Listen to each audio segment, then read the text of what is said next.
about this for a moment, what it takes for a student to get out of school and want to come to the State House. For those of us that are not students in the room, to leave school after sitting in school all day long and then come to the State House to make their voice heard, it's pretty amazing. You guys, seriously.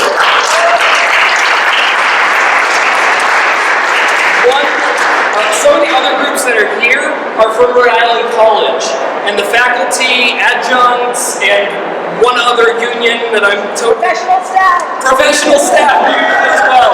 Rhode Island College is here and strong, saying we believe in this as well. So I want to invite Thomas and Quemby from Rhode Island College, the faculty union, to say a few words as well.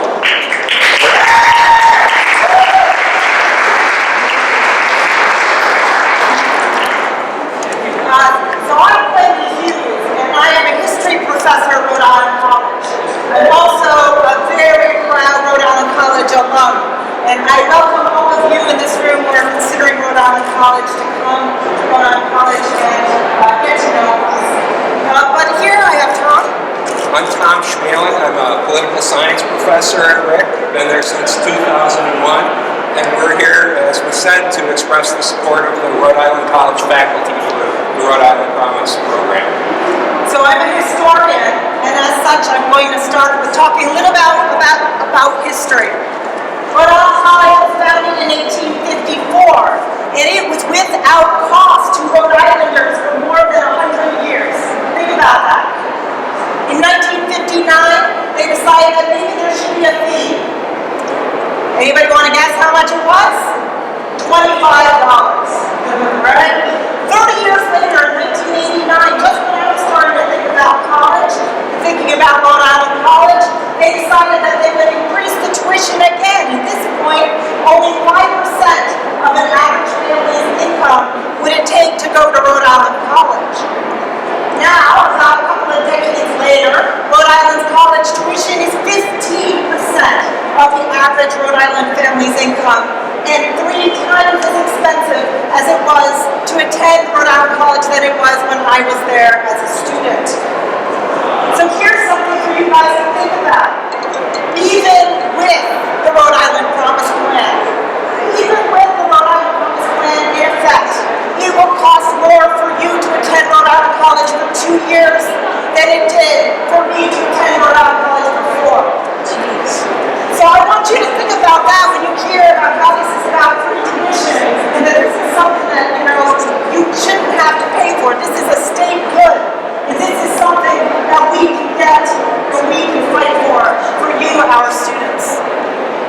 So one of the main reasons why college has become so expensive in Rhode Island is that the state legislature has not funded public higher education in the way that it did before. And it isn't doing it in the way that other states are doing it too. Rhode Island is now 46th among the states in the amount of support it gives to higher education. And that's not just because we're a small state, that's 46th rated per capita, per person. We're 48th in the percentage of our tax dollars that go to higher education. And Rhode Island students pay a higher percentage of their higher education costs than students in 44 other states. If we want to prepare students for a workplace that increasingly requires a college degree, it's absolutely necessary that the state steps up and stops being so far behind the rest of the other states. The Rhode Island Promise Plan is a great step in that direction. I think that we have to talk about how the lack of public funding is actually hurting our students and our state. I think it's pretty clear from all many studies that financial hardship is the reason why people don't complete their degrees. Often they can cobble together the resources for the first 2 degree years, but it is in their third and fourth year that it becomes really difficult, and where we see people drop out. This is really important for our retention and for our success in educating our state, that we put in additional money into the public higher education. Surveys tell us that our students work more than all of our other peer institutions. And that means that they have to work harder for that degree, and it takes them longer to finish their degree. And every year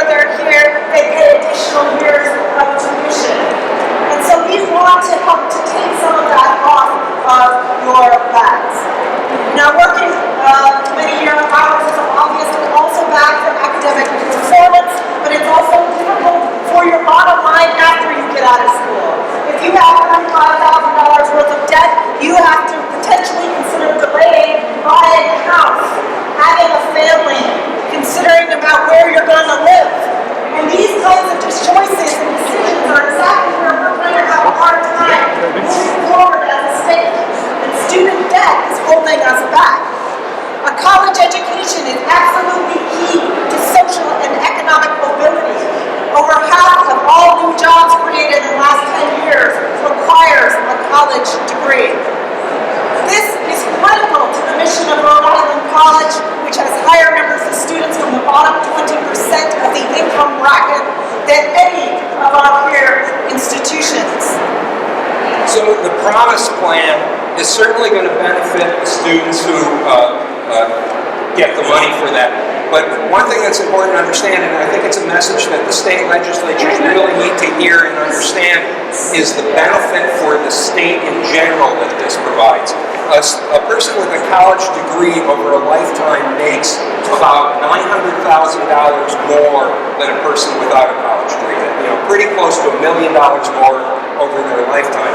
That money gets back to the state in state taxes. So probably that person will pay about $45,000, and that's probably 2.5 times the money of the Promise. They will pay that back in state taxes.